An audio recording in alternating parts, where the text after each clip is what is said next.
એ તો વરઘોડો તો નીકળશે જ ભાઈ.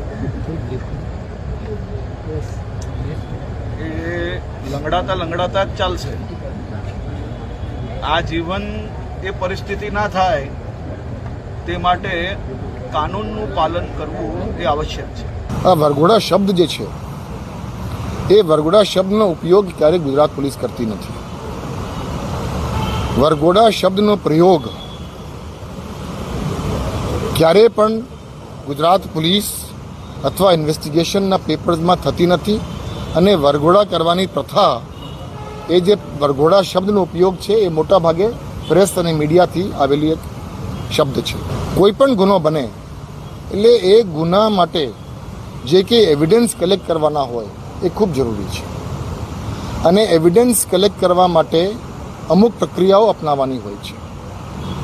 અને એમાં reconstruction of scene of crime, I repeat, તમે લોકો મોટાભાગે લોકો એને વરઘોડા કહેતા હોય છે, પણ it is actually A reconstruction of scene of crime two collect evidence.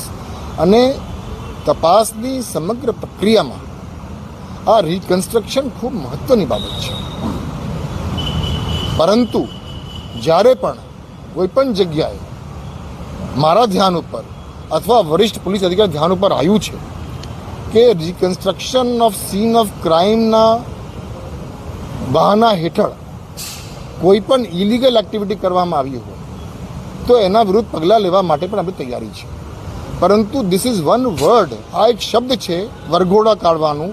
એ વરઘોડા કાઢવાનો પ્રયોગ અમે લોકો ક્યારેય કરતા નથી અને વરઘોડા આપણે ક્યારેય કાઢતા નથી. આપણે ફક્ત reconstruction of scene of crime કરીએ છીએ, જે એક લીગલ પ્રક્રિયા